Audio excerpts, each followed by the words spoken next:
So we're continuing Tehilim, Psalms, chapter 69, Samach Tet, for anyone who wants to follow. This is a long chapter, so we're going to divide it into two parts. And B'ezrat Hashem, next week we'll do the second half, plus hopefully Perek Ayin, chapter 70. Just a quick introduction. For those of you who may not have been here from the very beginning, the book Tehilim is called Tehilim for a good reason. Psalms in English is not really an accurate translation, because when we say a psalm, a praise to God, we can use other Hebrew words like shevach. There are various ways to describe the many words that he says, whether they are a shevach or a hodaya, a thanks to Hashem. But Tehilim is much more powerful. It comes from halel. Lehalel means to raise, to elevate the centrality of God in our life. As we learn Tehilim, or as we read Tehilim on a regular basis, we may forget what exactly we're doing. We're familiar with prayer, but even that, unfortunately, is not taken seriously enough. If people really knew the power of prayer, they'd be praying with a lot more intent. They'd be more focused. And they would pray hopefully for the right things, not for silly things. In putting together Tehilim, David HaMelech asked Hashem that may this be equivalent to one who's learning your Torah. In other words, this has great importance. We know that this is divinely inspired. But it's not just something that was inspired, it contains prophetic words, which is incredible. If you really look through this book, you will see that David HaMelech is not only talking about his own personal experiences, his own time, he's talking about the future. Somehow, we know that this is through divine inspiration, he's able to see what will transpire in the future. He also retells us what has happened in the past. So in some ways, it's like a mini history book, even though it maybe does not contain all the details, but it does contain the highlights. And when we speak about highlights of 6,000 years, we're talking about ups and downs. The good days, the difficult and challenging days. So one who's already familiar with Jewish history will have a better idea what he's talking about, where he's headed. But I think that the most important concept that is being conveyed to us in Tehilim is, as I said, the centrality of God. Don't forget, there's a God who not only created the world, he is someone that you can turn to, you can pray to, you can depend on, you can trust him. He knows exactly what's on your mind. He's aware of all our actions and deeds. And you know what? Even that which is long gone, he doesn't forget. Zocher kol hanishkachot. He remembers everything that man may have forgotten. And there's a lot that we don't know. Not everything has been recorded. There's no video or audio of the past. Could you imagine if we had a video of the parting of the Red Sea? Not the one that's made in Universal Studios, the real one. Mm-hmm.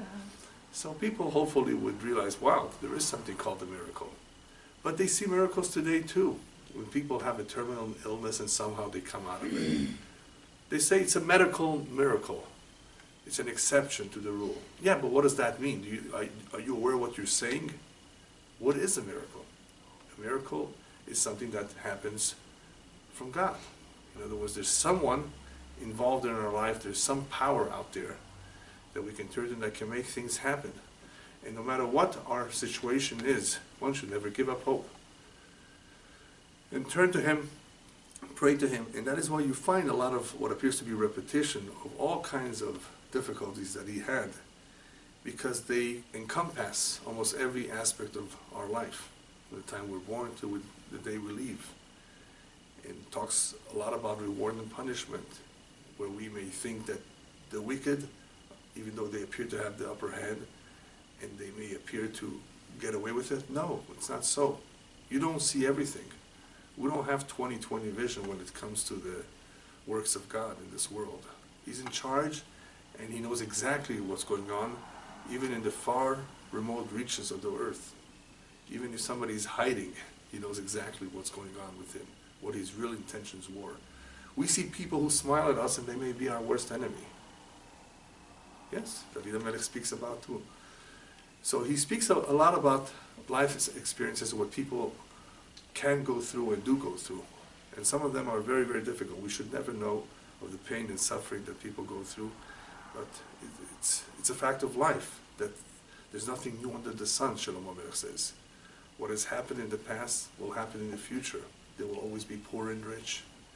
So in order to gain a better perspective of why certain things happen, Tehilim does offer some of the answers, even though he does it in a way that is poetic and sometimes a little bit of an enigma. What exactly is his message? That's why we're learning it in depth with the commentaries. However, from time to time, I have to admit, I will insert my own interpretation or some addition to what is said, because not because it was left out, but because there are times that one can enhance or elaborate a lot more on some idea with history, with certain facts that may not have been necessarily related to this verse. Still, it may be related in some way, so I will add it in at times when I see something is relevant. So we're going to continue Perek Samach Tet Namnatzecha Shoshanim LeDavid. We've seen this word before, that this is for the conductor, on the Shoshanim for David. Shoshanim, some say, is a musical instrument that looked like a rose.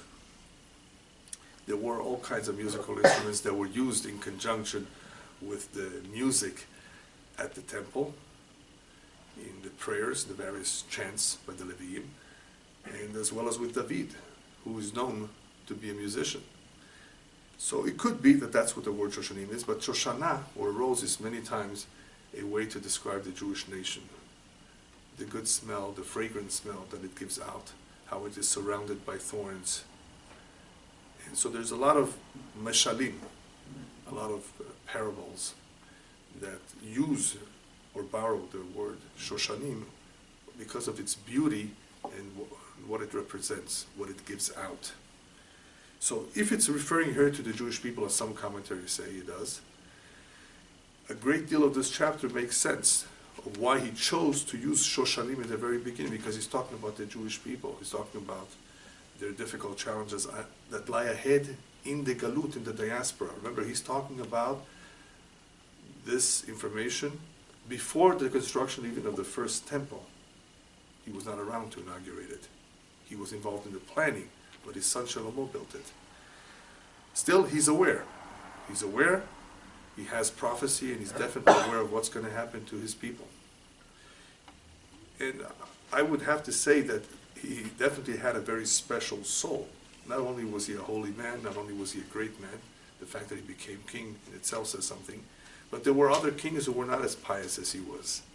So we know from what the rabbis tell us, and we see from the Tehilim he wrote, that this was a righteous individual, which is why he merited to have all these prophetic visions. So in speaking about the future, in this chapter, in the next chapter, he speaks about the many redifot, the many persecutions, the pogroms. Now, unfortunately, not everyone learns history. Not everybody likes history, whether it's Jewish history or world history. Something that is boring. But it's important. It's important to learn from the mistakes of the past. That's what really history is about. Learn from the mistakes. It's not just facts, numbers and facts. The prime minister at this and this period was so-and-so, the king was so-and-so, he married so-and-so. That's not so important. It's the actions. What happened during that time? What was the source of the trouble then? Why was the Beit HaMikdash destroyed? Tisha B'Av.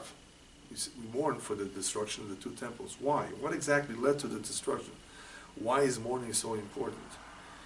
So some of the answers we have here in Tehilim. When we praise Hashem, we praise Him for the protection that He accorded us, despite the fact that we suffered. Protection despite the fact that we suffered. Yes, it could have been a lot worse. There has been a continuous hashgacha, a continuous divine providence over the Jewish people that is miraculous. According to the statistics, we should not be around by now. So he touches on that too, how with other nations in the world, the assimilation took a big toll on them. They pretty much disappeared. Whereas with the Jewish people, even though there has been assimilation in various forms, whether it's the culture or intermarriage, we're still around as a people. So this is due to what? This is due to the hashgacha, to the supervision from above. So in describing the situation, David HaMelech says it's important for us to pray and not say, well, God, you take care of us. You'll take care of it, right? We're your people, we're your kids. Please, no. You got to do your share. Never think that God will do everything for you. You have to do your share. And part of our share is to pray. No, doesn't God know that we're in trouble?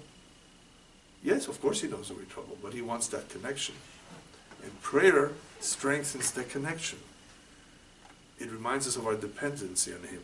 Hoshi'eni Elohim kivau ma'im ad nafesh. So He begins to say, Hoshi'eni, help me, save me, deliver me, God, from the waters. Now, what happened in the water? Don't you know how to swim? No, it's worse than that. It's not just water. Kivau ma'im ad nafesh. These waters have reached until my soul. Now, okay, when somebody's drowning, I guess my soul means my nose, because that is where we breathe. I can't breathe anymore. So he's drowning. What's going on that you're drowning? Can't you swim? Well, obviously this is a description of a very dangerous situation where he has no outside help, no lifeguard. And when he talks about water, it doesn't necessarily mean waters. It represents some danger, a great danger. And this danger that David HaMelech is describing to us in various pesukim is both a physical and a spiritual danger, which is why he uses the word nefesh. Nefesh is a spirit. So even though you could say, yes, nefesh is the ability to breathe and to remain alive, it is also a description of the continuous danger to the Jewish soul, assimilation. So even though we physically may survive, but what about the nefesh? What about the neshama? What about that? That's always, unfortunately, has been a threat to the Jewish people from within our people and from without, from the outside and from the inside. There have always been threats. And help me, because the waters have reached till the nefesh. And that's, of course, a very desperate plea. Why is it a desperate plea? Because otherwise he didn't have to say, Ba'u ma'im ad nafesh. It's still here. It's a desperate plea because David HaMelech is aware that in the long diaspora in which we are right now, we will reach a level of impurity which is even lower than in Egypt. And in Egypt it says we reached the 49th level of 50, and Hashem says, I better take you out right now because 50th level is very, very difficult to come out of. That's the level of heresy, of kefirah, of idol worshipping, paganism. You get stuck there, you're going to have a hard time coming out. It's like an addiction. For those who don't understand, what does it mean I can't get out? Once you're addicted, it's really, really hard, even if you want to help yourself. But in the long diaspora of close to 2,000 years, could you imagine? Egypt was 210. What could happen in 2,000 years? A lot has happened. We will be in the 50th level. How can we come out of it? Because we have the Torah, something that our forefathers in Egypt did not have yet. But he says, please, don't let this go on forever. Kibau ma'im ad nafesh. There are many, many Jews who are in the 50th level of Tumah, don't even realize it. And that is what he will talk about later on in describing a little bit of the hester panim, of God's concealment of His face, which happens when we're in a very, very low level, distant from Him. We don't even know we're in trouble. That's how bad it is. So that's what he pleads. He pleads with Hashem that we're going to be there. We're going to be at this point, and therefore don't prolong it indefinitely. Tavati bi'ven metzula ve'en ma'omad. Vati b'ma'amake mayim v'shibole shetafatni. So here the words are not too difficult, but he seems to be a little bit repetitious. But he's not. As I've always said, even though he uses synonyms and words that are similar, each one represents something else. So I have sunk bi'ven metzula. Bi'ven is in the mud that is at the very bottom of the ocean. It's muddy.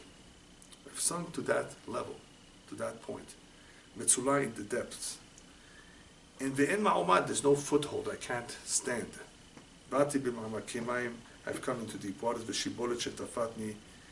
Shibolet is a current of water. And the current swept me away. So this is again a description of water, But now he's adding the word depth, and he's adding the word mud to tell us that there are certain situations that will be very, very difficult for us, where we thought we're finished with one oppressor, and then comes another one, and then comes another one. Not too much time to stand. Not too much time to be just calm down and, hopefully deal with the problems properly. There's no time. It's one after another. There is the depth of the waters where we are sinking. Then there is Mama Kimayim, then there's Shibolet, and there's a current of water that are sweeping me away. All kinds of decrees by different kings, expulsions. Do you know that the Jews were in Spain for 500 years? They had a golden era there. Advisors to the king. Very successful. It doesn't last forever. And this repeated itself in many areas, especially in Europe. We were there for a long time, but there were ups and downs, a lot of ups and downs. But in describing this as a danger because of water, he also is implying that one of the greatest dangers is when they decree against the study of Torah. Many people don't know about our history, but there was a burning of Sifrei Torah, of books of Torah in France, many, many hundreds of years ago. Why? Why would they want to burn our literature, our books? Don't you want to preserve it at least? I mean, it's history, it's a culture. But this was obviously a sign from Shamayim, from heaven. If we don't respect our own Torah, they're going to let us know, our enemies are going to let us know. But when the Jew is taken away from his Torah, like in Hanukkah, when they made various decrees to limit our access to Torah, it's great danger. We may think, what's the big deal? We can still keep Shabbat. No, this is the way it begins. They begin by taking you away from the Torah, which is the source of your life, which is what gives you direction, which is what reminds you of your identity. So you can't afford to let go of learning Torah. We need to learn Torah every day, a little bit at least. So water is compared. Torah is compared to water. Rain is also used as a comparison because of what it does for us. It gives us life. It sustains us. So part of the reason why he uses water in this example is because of the danger that the Jews may become distant, either on their own or by decree from the Torah. Next pasuk, Yagati bekor'i nihar groni kalu einai meyached Elohai. Very interesting way of expressing himself, how he cried out so much to Hashem that he became sore, he became dry. That's what it pretty much means. I'm tired, I'm weary, because I've been crying so long that my throat is dry, it's parched from so much crying. Kalu einai meyached Elohai. And my eyes have, I think the best word for kalu is languished. You know what the word to languish means? In other words, I don't have any more eyes. They've been so saddened that there's no ability for me to look up anymore from looking forward or for waiting so long for my God. Now, here he's describing a situation where it's taken so long. He's cried so much. So there's a beautiful mashal, beautiful parable that tells us how one can know if somebody's been crying for a long time or not. There was a father that once came home and he sees his child crying because his mother is not around. And he's looking for his mother. And the question is, how long has he been crying? If it's in the very beginning, the child will be crying a lot.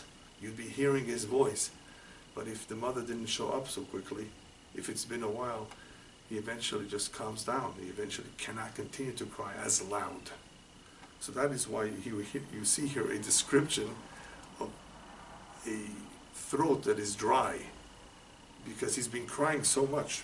In other words, a lot of tears have been shed throughout this long diaspora that he already sees will take place. But why talk about that? Why talk about how long he's been crying? This is like I said in the beginning. the importance of prayer. He's telling us no matter what happens, no matter how long you're in Galut, don't give up hope. Don't say, well, Mashiach is not coming, Chas v'shalom. There's no end to this in sight. And many people have thought like that. He says, look what I did, and follow me. I've cried out, even though I have no more tears left, even though I'm already dry. Continue to hope. Pasuk Hey, Rabu misarot roshi sonai chinam, atzmu matzmitei oivai sheker, asher lo gazalti az ashiv. Very beautiful pasuk, very informative. But let's first translate it. He describes that his enemies are more numerous than the hair on his head. Now, somebody who's bald may not think too much of this. Well, how many hairs? He must have had a lot of hair, right? But he says, my enemies are greater than the hairs on my head. Okay. What about sonai chinam? Those that hate me for no reason, without cause. Atzmu matzmitai oivei sheker.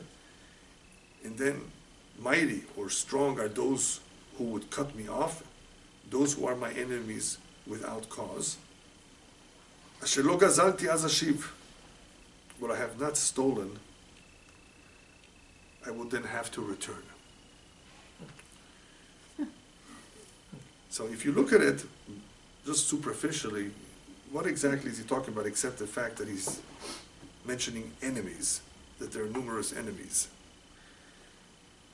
First of all, the first point that he's making is that it is a miracle that we're still around despite the many enemies that we've had. So, let's pay attention to this detail. There are many. All right. Now, many times when the enemy confronted us, persecuted us, you should know, all of the time, most of the time, it depends if it was directly our fault or not, but many times it was for no cause, without cause, meaning that it was a made-up story that they made up in order to push us out, in order not to give us equal rights, in order to exile us. It was chinam, for no reason. And this has happened by many of them, but not just enemies. They were powerful enemies, as he will explain a little bit later. And what did they try to do? They tried to cut me off. And this happened through advisors to the king, this happened through the kings themselves, this happened through bishops and cardinals. And that is why he says, Atzemu matzmitai, they were powerful, in powerful positions, those enemies of mine. But what I find interesting is the word here, oivai sheker, that it was all false. Now, if you were to read it by yourself, you might think that the meaning is that it was without cause, like he said earlier, and it was a complete lie, a fabrication, what they claimed, the reason for going after us. But Rashi brings here a very interesting interpretation. Do you know many times why they hated us and why they went after us? Because we did not adopt their false religion. We did not follow in their path. Even though it was mistaken, and they may know it's mistaken, they don't like the fact that we do not convert or we do not adopt their ways or their tradition, because that will continuously prove that they are wrong. So long as the Jew remains steadfast, remains firm, and does not give in, that is a big blow to many other religions who claim, oh, God changed his mind, and this is the New Testament. And that is outdated and no more. And we say, no, he never changed his mind. This is the only testament. You can make your own religion and call it what you want. That's fine. Believe in God, that's great. But don't say that he replaced us. Don't say that he replaced the Torah. Don't come and baptize us and force us to join you. This is for you and this is for us. So it hurt them. It pained them. They hated us because we did not adopt their sheker. And they knew it's sheker. It's man-made, it's invented. Now, it's better than paganism, right? There's a lot of good people out there who are not Jewish, very righteous individuals, and nothing wrong with the fact that they have a different faith, different customs and traditions, as long as it's monotheistic. So why bother us? Just be who you are. It bothered them. So part of what the problem here is that they have an issue with it. And part of the problem is, of course, when we misbehave, that Hashem uses them to remind us that we're not behaving ourselves. So when they blame us for something, they accuse us of something, it's only Shamayim. For the most, I said like before, for the most part it is. Sometimes, as we will soon see, it could be out of jealousy. Sometimes it's because they're upset for some reason. But usually this is also behashgacha. This is also through divine providence that Hashem is upset at us. But what about the last words? Ashelo gazalti az hashiv. Even that which I did not steal, I have to return. They made us pay high taxes. They made us come up with a lot of money just to stay put in the city. Oh, you don't want us to kick you out? Then you had better come up in the next 3 days with so much and so much gold. I'm sure you've read stories like that throughout history, where it was the one in charge of the town, the community, the city, the country. You know, there was various levels of rulership. They mistreated them, worse than slaves. They made them come up with tremendous amounts of money because they knew they can get that money. You want money? Go to the Jew. He has money, somehow. And even though they were poor, many times poor communities, somehow they would have to borrow, they would have to go somewhere else and beg. So I'd have to return even that which I did not steal. No, you stole. I did not steal. Go prove it to them. We're not talking about democracies. And even in a democracy, you can have this. When perhaps they blame you for something that's unfounded for some reason. This is possible too. Next pasuk. Elohim ata yadata liivalti v'ashmotai mimecha lo nichadu. Also a very important verse where he describes that Hashem is aware of everything. He knows the truth. You know my folly. Ivalti is my folly, my silly mistakes. You know my guilt or my wrongs, ashmotai. Mimecha lo nichadu. They're not hidden from you. In other words, you know the truth. You know that it's not what they claimed, that you've abandoned us. You know that it's because we made mistakes. This is somewhat related to the previous pasuk in explaining why certain things happen to us. Yes, it happens to us because we deserve it. In other words, in Hashem, you know the truth. In other words, why did they do what they did? Because it's coming to us. So if you ever hear a non-Jew saying to you, God abandoned you, or he doesn't like you anymore, or he switched sides and he now wants us to be the new religion, it's not true. And there's ample proof of that, by the way. But here, he's saying that don't, let people think along those lines, because you know the truth that whatever happened to us is because of ivarti. It's my folly. I've made mistakes, but it's not because you've abandoned us and you changed your mind. Also, remember, this is an important point that he repeats various times in reminding the Jew that things don't happen for no reason. All of a sudden there is a president that doesn't like you, all of a sudden there's one that does like you. This is all from Shamayim. This is all from heaven. Next pasuk. Al yevoshu bi koivecha Adonai Elohim tzevaot al yikalevu bi mevakshecha Elohei Yisrael. Now he makes a special prayer. It's just because some people suffer, including himself. Don't let that in any way be an excuse for others who are not so religious, who are not so knowledgeable, to think, well, you see, the good guys are also getting hit. That means that they prayed for nothing. That means they were wrong to hope. Perhaps what the enemy is saying is true. he has to say this, and he said it already before, because a lot of people misunderstand God's actions. We don't fully understand why he does certain things, but we have an idea from the Torah. But what about those who don't learn the Torah? They actually may think the wrong thing. They may have wrong ideas, poisonous ideas. And history is full of such individuals who said the time has come to stop being primitive. Don't live in the dark ages. The dark ages, we made a commitment to God. We promised, we swore. What about that? It's worthless in your eyes? It's a piece of paper? You see, you have to be very strong to resist all kinds of pressures from people who appear to be intellectual. I've analyzed the Torah, they tell you, and I think there's several authors. What are you going to tell somebody like that? Several authors? I was brought up that there was only one author, and it's God. No, I'm telling you, you can see from the language, the way it's written. It's written different in Bereshit, different in Shemot. The books are slightly different. And if he's more knowledgeable than you, you're in trouble. So David HaMelech is concerned about all these kinds of situations where people will be smart alecks and try to use all kinds of things that happen against us. And he's saying, in Pasuk Zayin, he's saying, let not those who hope in you, who really know the truth, be shamed through me. Here I'm saying something, I'm promising something, and if it doesn't happen, if you don't deliver, it's not going to look good.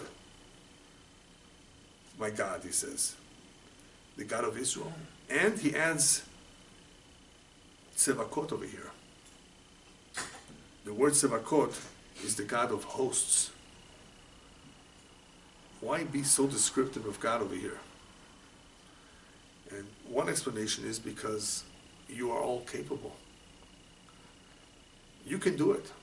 You can do anything you wish. You're the God who's in control over everything. Another important lesson that some Jews from time to time need to learn. He controls everything. Even the mazal he can change if he wishes to. So sometimes the word sevakot is used to make that idea clear, that he is capable of anything. So therefore he asks, because of, for your sake I have borne in humiliation, disgrace covers my face. So here he uses the word humiliation. Ali kalemu. You will see in the next pasuk that he has various other terms used for humiliation.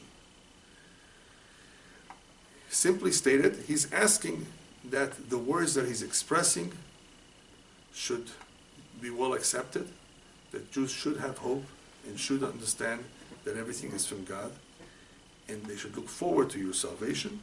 So don't disappoint us. Don't let those who hope in you be shamed as a result of the words not coming true. So he starts out by saying, let it not be that those who hope in you be shamed through me, through what I'm saying. And he finishes with Ali kalemu, because for your sake I have borne humiliation. And humiliation is more of a form of act that describes people making fun, people mocking, ridiculing you. He's gone through this himself, and he says the Jews will also go through this. People will make fun of all kinds of things that we do. And this may cool off some Jews, as it has. What are you doing? Not turning on the light on Shabbat?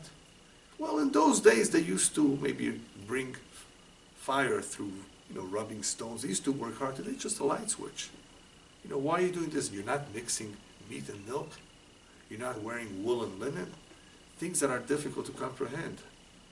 And those who are not knowledgeable have a hard time with it. And they go through humiliation. So when he uses the word humiliation, it has to do with being ridiculed, especially by the non-Jew, who tries to tell us, stop doing this. This is no longer important. And we know it's not true. Before we go on, in the next pasuk, I just want to also mention that when David HaMelech speaks of himself, in some ways he's also reminding us how important it is to confess. If one did something wrong, he did it. no reason to be ashamed to say, it was my mistake, I did something wrong. It's the proper way to turn to Hashem and pray and ask for forgiveness. But confess, if it was something that was your ashma, as I said before, whether it was your guilt or your folly, so say so. This is part of our prayer. We're not hiding anything from Him. We admit it. And if a person is not contrite, is not remorseful, it's going to make it difficult for him to connect to Hashem. He can say all of Tehilim 10 times a day. It won't help him. It has to be sincere. So part of being sincere is confession, vidui. And he continues on to say what the Jewish people will be going through and what he has gone through. Because as we said earlier, whatever happens in the past will happen in the future, and in many ways he represents the pain and suffering that will befall the Jewish people. Ki alecha nasati cherpa, ki setach elima fanai. Pasuk Chet, verse 8. Because for your sake I have borne humiliation. Actually, this pasuk is separate from the one we said before. Before, when I said Ali kalemu b'mevakshecha, the word yikalemu is disgraced, where here he's using the word cherpa, and cherpa is really humiliation. So they're very, very similar, but the two are separate pesukim, and I may have mixed the two together. So before he said, let not those who seek you be disgraced through me. And now he adds, because for your sake I have borne humiliation. Disgrace covers my face. In other words, whatever I have done for your sake. Also an important detail. It's not that I'm asking for myself. I've done it for you, for your sake. I've observed your word, I've followed your word. And whatever I'm asking is not just for my own benefit. I'm asking you that people believe in you. But all that I have absorbed and all that I have experienced has been disgrace, shame, and humiliation. When he talks about cherpa, humiliation, what exactly does he have in mind? So disgrace, shame, cherpa, they're all very similar. But the rabbis tell us that, there were times in our history that boys and girls were sold into prostitution. There were times in history where a king demanded that a bride, before she's married with her husband, her real husband, that she be with the king the first night. All kinds of terrible decrees. In a sense, a rape. So they were humiliated in such a way, sometimes they couldn't resist. Sometimes they threw themselves overboard. They were on a ship, and they found out that they're being sold into prostitution, boys and girls. Righteous kids, pure, neshamot. They went overboard. Said, we're not going to let them touch our body. So look at all of the humiliation that they went through. This is a form of humiliation. And there's various forms that they went through. Whether it was mockery, ridicule. And that's why he describes every one of them. That we should understand that this is what we've been going through. Now imagine somebody who doesn't know Jewish history. He says, what is he talking about? And why repeat himself? Humiliation, disgrace, shame. Aren't they the same? So you really have to learn the history, read the commentaries, what they have to say. What exactly is he saying? He's talking about the various kinds of experiences that we've had. And it covers all of that. We have no idea. Just a tip in the bucket, just a drop in the bucket of what went on. Pasuk Tet, Muzar ha'iti le'chai ve'lochri livnei imi. I have become a stranger to my brothers, an alien to my mother's sons.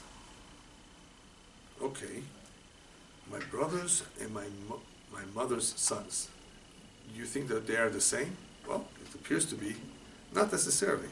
Who is he talking about over here that he was a stranger? I saw the Chidah, big Kabbalists, bring down from a big rabbi, that here he's insinuating his own personal situation as he was growing up, how his brothers suspected that his mother was not really his mother, and that he was somewhat of an illegitimate child. There's a whole story behind it, how they suspected. Of course, it's totally untrue. But look how people sometimes can think and how rumors spread and terrible things happen. And he's gone through that kind of experience too. But according to the commentaries, here he's talking really more about our other brothers, Esav and Ishmael. Whereas Echai, my brothers, refers to Esav, and Bnei Mi, the children of my mother, refers to Ishmael. They're our cousins, our brothers, family, and they were not there for us. On the contrary, they mistreated us.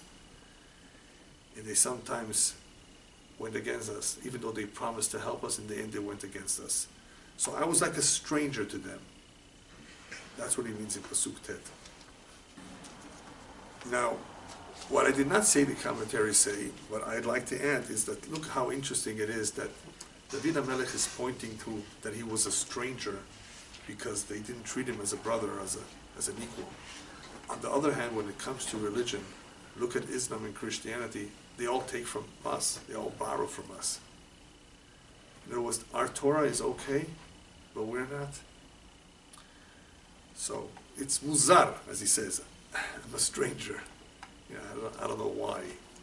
But we know why. It's all Mishamayim. Even though it's not exactly completely dictated from above that a particular person will hate you.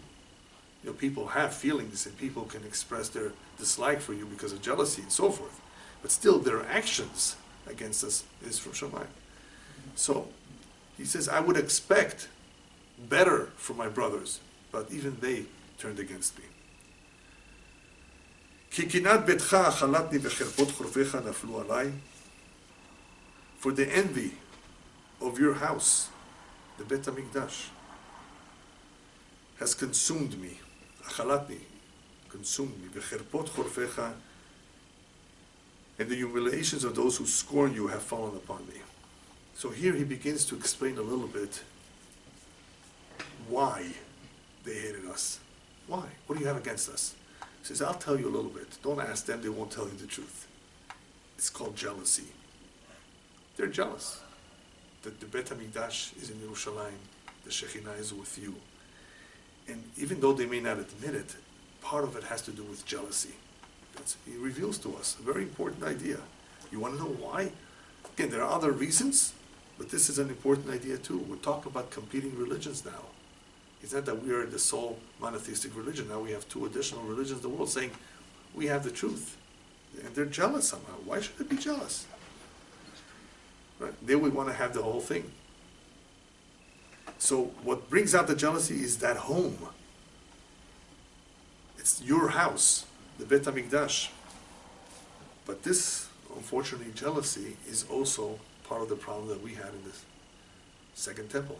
The jealousy, the sinat chinam, the baseless hatred that led to the destruction of our temple. So the problem of kinah is amongst us too. This is what has befallen me. Their jealousy and the scorn. And as a result of that, I have been in exile for so long.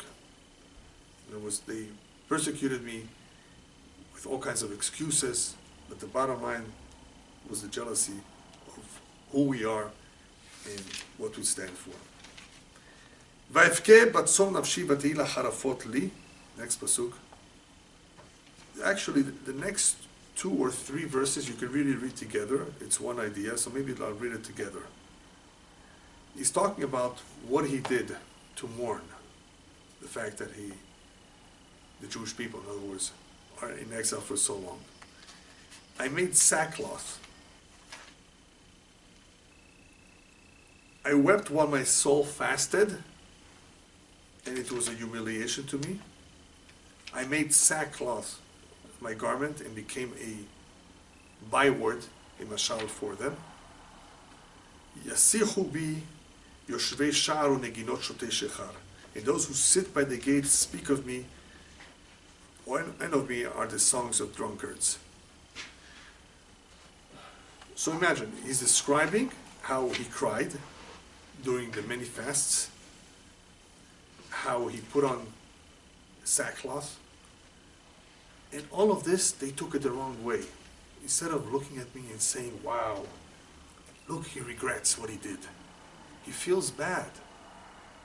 that he sinned. They took it the wrong way. Look, he's still continuing to be Jewish.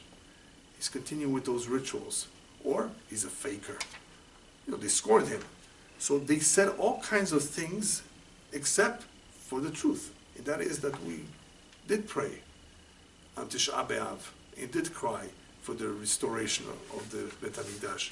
We did fast because of what happened in the past for the real reasons, hopefully. But they took it the wrong way. So what you have here in these 3 Pesukim, beginning with 11, where he fasted and wept, and all of this was a humiliation, up to the point that those who are in the bars singing, the drunkards that he talks about in verse 13, are just making fun as they're drinking. It was the lowest class of people. That's all they talk about. This is very, very actual. This is, if you read history, you will find what went on in Europe, Eastern Europe, how the Eastern European population was many, many times not very friendly. And they were drunk, many of them. And they all caused us trouble. And they made fun of us. But how could they make fun of a people who's not drunk, a people who is more enlightened, people who prays and learns and has a strong community connection? They're united, they help each other. Why make fun of them? So he's saying, no matter what I did, they looked at it, they took it the wrong way. They despised it all. They made fun of me. I was a mashal. They used my name as a mashal. There goes the Jew. And they used the Jew to connote some other vulgarity or some other description of something that they didn't like. So even though this is described, by the way, in the Torah that this could happen, he says, this is not exactly what I had hoped for, but this is what did happen or will happen, because he's talking about the future. So the reason to bring this out is to remind us that I connected to the following pasuk with the prayer, that despite it all we continue to pray, is that Hashem, look, what they think, how they act and behave, and what we do. What do they do in their New Year's, and what do we do? In our New Year's, Rosh Hashanah, Selichot, we pray, we regret what we did the past year. We blow the shofar to awaken our hearts to you. We pray and ask for a good and sweet year. And what do they do in their New Year? Vodka, and more vodka, and more vodka. Or some other whiskey. And fireworks. Look at their New Year celebration, and what is the New Year's for us? A beginning of a year of new commitments, real commitments, Teshuvah. It's a serious day. It's a happy day too, because Hashem will forgive our sins in Yom Kippur. But look at it. So therefore, that's the way I put it together, that right after he introduces us to how they acted against us and how they made fun, Anit filati lecha Hashem et ratzon, I continue to pray and I turn to you during those times in earnest. Even though he's describing how they acted in a very scornful way, in a negative way, there were quite a few individuals who did not take it the wrong way. They understood what we're doing, and they were respectful. And one of them I need to mention is Napoleon. The famous story with Napoleon, at least that's the way they tell it, that he was once going by a synagogue, and it was Tisha B'Av. And what is it here? Cries. Adults, not children, adults crying, sitting on the floor. He says, what happened? And somebody translated for him. He says, about 1800 years ago or so, their temple in Jerusalem was destroyed, and they've been exiled. And ever since, every year, on that day, they cry. He says, really? For something that happened so long ago, they're still mourning and wailing? He says, I'm confident that such a people who do not forget their past will eventually see their temple rebuilt. Mm-hmm. Amen? Yeah? Imagine somebody who had insight into understanding the value of the prayer You're not giving up hope. He was able to see that there's something to it. He didn't make fun of it. He says, the majority of them made fun of all that I did, or all that the Jewish people are doing.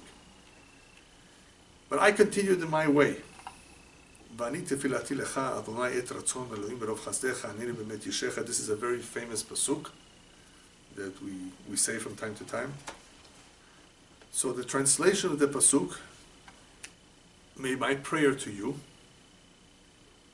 in other words, our God, be at a gracious time, et ratzon, in your abounding kindness, berov chasdecha.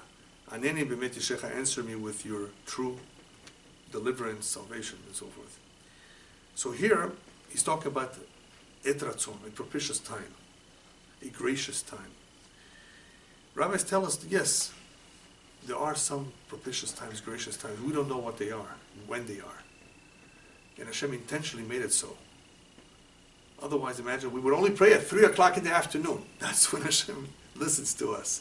Hashem says, I'm not going to tell you. I want you to pray to me all the time. But rabbis do tell us some ideas of what is a better time. Tfilah b'tzibur, praying in a synagogue with a group of people, not by yourself at home, even though you can pray at home, but it's not the same. Et ratzon is bizman o be'et shatzibur mitpalel, when the public, when the many are praying together. That's an et ratzon.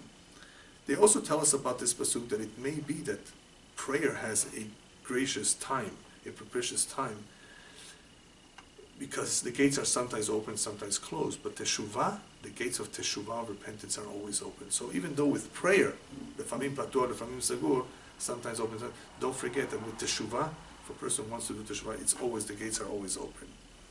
So he's asking that during this time, even though he doesn't know when it is, Hashem should answer him.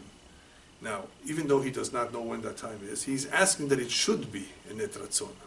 So he realizes he doesn't know when that time is, but he's asking that it should be an et ratzon whenever he's praying to God. Why? Berov chasdecha, because God is kind. Answer me with your true deliverance, because the true deliverance comes only from Hashem, not from a human being. So I want to know for a fact that you're going to help me. This is an interesting idea for another reason. Many times you may have heard people go to a grave of a big tzaddik, of a very righteous, holy man, and they pray that. You have to be careful not to pray to that tzaddik. We're praying to God in the merit of that tzaddik that's lying here. You don't pray to a man, you pray to God. But you're standing there because you're asking in His merit, may we be delivered. So Hashem is kind, and even though sometimes we don't deserve it, we remind ourselves that Hashem is chesed.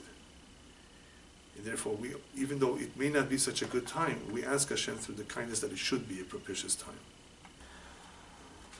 Okay, just a few more pesukim here. Atzileni mitit v'ledba'a in atzila mesonai v'ma'amakim ma'im. Now he goes back, because he's talking about prayer, and telling us what the prayer was all about, and repeating a little bit of what he said earlier about the mud, and the depth, and the waters. But he says this for a good reason. So pasuk tet vav, rescue me from the mud, from the mire, so I do not sink. Let me be saved from my enemies, and from deep waters. So it appears that he's not saying too much more than what he said before, but the commentaries explain that he's referring to the various enemies and stages in history where we will be in the hands of different empires. So he's talking about various empires, so I'm going to include that in the next verse as well.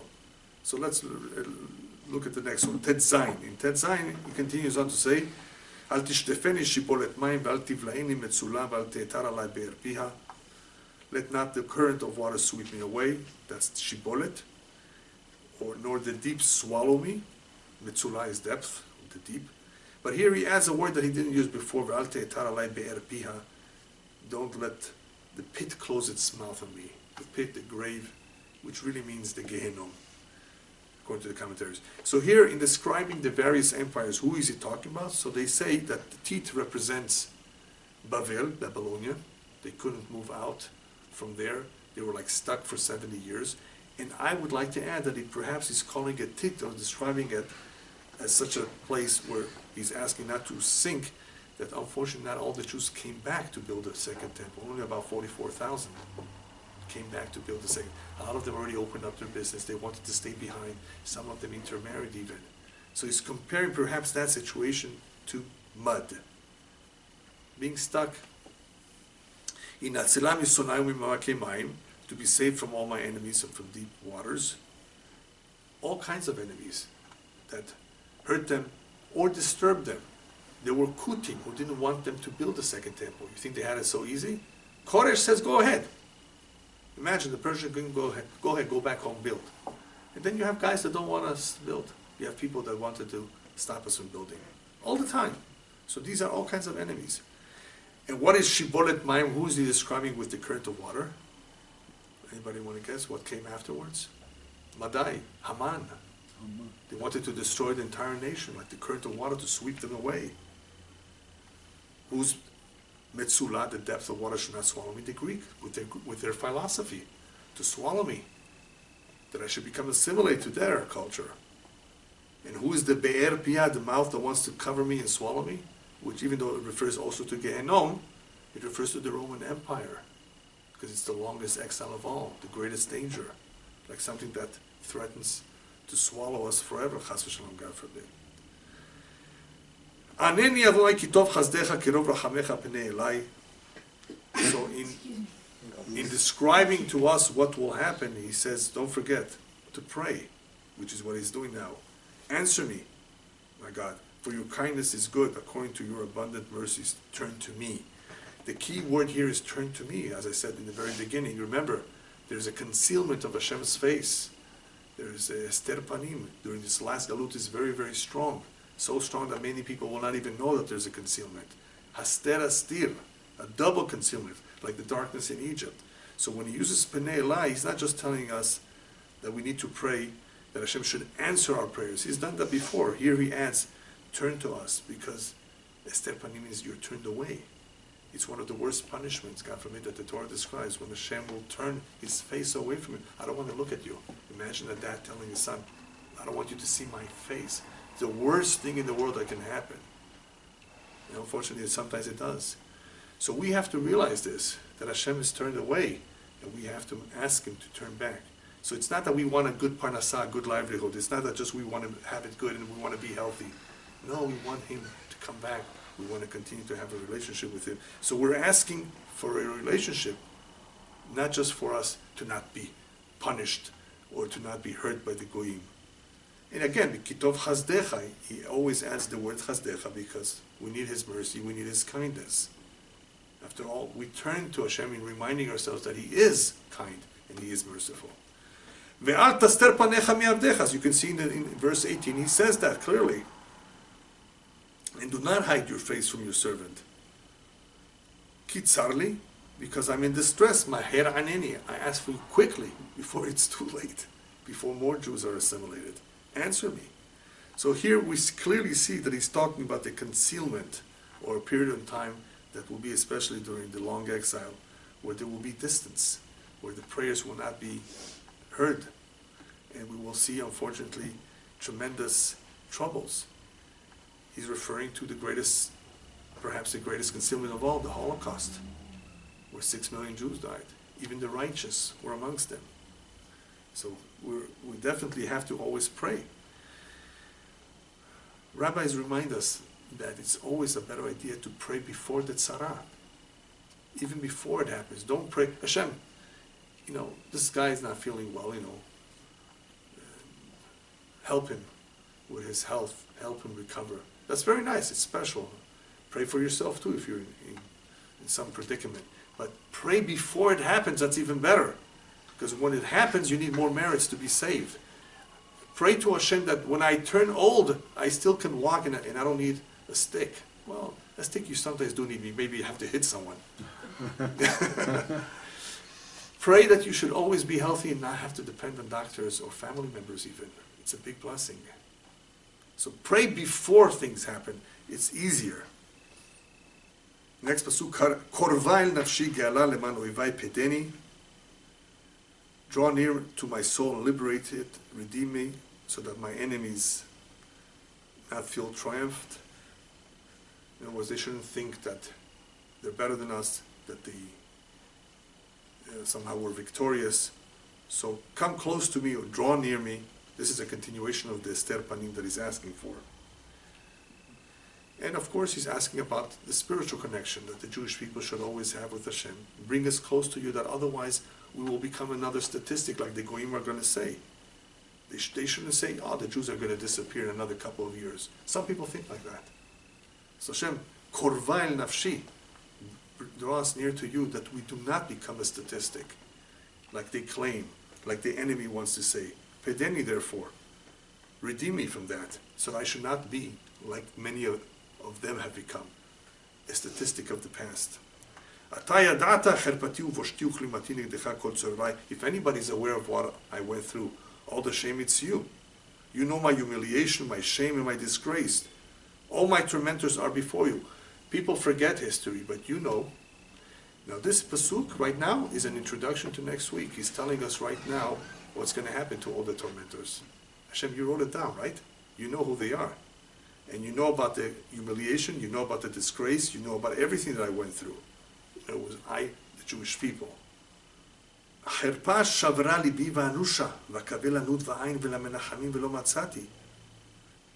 Humiliation has broken my heart and I have become ill. I longed for comfort, but there was none. For consolers I did not find. So here, in these two pesukim, Chaf Aleph and Chaf Bet, which is where we'll stop, he's telling us that one of the things that broke my heart, one of the most shameful things that broke my heart, is that the Goyim really thought that I have no cure. There's a midrash that says that when they went into the temple, they saw the cheruvim, you know, that golden cover over the ark that shows two children like angels. See, they worshipped idols just like us. They were just as bad as us. He says that kind of a shame broke our heart. The shame where they had this impression that we were real sinners, and even though it's partially true, but it's not like they thought. So I became sick from this. I wanted some words of comfort. I wanted to find some way out of this situation where I can restore my self-respect. I couldn't. Nobody would comfort me. They said, that's it. The Vatican said the Jews are not going back to Israel. In 1948, they said, well, apparently they're coming back, but they're not going to get Jerusalem. In 1967, they had nothing else to say when we got back Jerusalem. You see, there are peoples out there, enemies, who simply are not willing to come to terms with it. The Jews have not been abandoned. Yes, they misbehaved. They're in exile for a reason. But I had nobody to comfort me because they were against me. Who's going to comfort me? Hashem. Anochi, Anochi, umenachem chem, the Navi says. The prophet says, Hashem says, I will comfort you. Because I know, more than anyone else, I did not forget what you went through. And these individuals, vayitnu bevaruti rosh velitzmei yeshkuni chometz, which is an interesting verse. And they put a bitter herb, gall, into my food, and for my thirst they gave me a vinegar to drink. The best way to understand this last pasuk here is that, like they say in Hebrew, samu melach ala petza. They put salt on the wound. If anything, they made things worse. You know, you lost your home, you're being exiled. Make us feel good, make us welcome. No, you have no equal rights. You can't get ahead in life if you're a Jew. This was throughout history, many, many places, many, many years. This was the fact. In other words, they only made things worse. They put into my drink, in the little bit, the varutis, in the little food that I had, they put a little bit of this bitter herb. And to quench my thirst, they gave me vinegar. So obviously, this is a description of the long diaspora that we've been going through, the many pogroms, and they see that our situation has not become necessarily any better, even though now it has. And therefore, they made fun of us and betrayed us. All of this, of course, will turn around very, very soon. We're receiving here a real good description of many, many things that we totally forgot, but Hashem remembers. He has them in front of him. And very soon, as they say in English, the tables are going to be turned. And the world will see with greater clarity that God never abandoned us. That's what they've been claiming. They had to find some excuse to oppress us, not just to kill, not just because they're barbarians, even though they were. No, they killed our God. No, they're communists. No, they're capitalists. Every single time some other accusation. Can you decide which one it is? It didn't help. But it's only shamayim. The point is that we've suffered a lot through this, but the time is soon coming where we're going to see the consolation. Amen.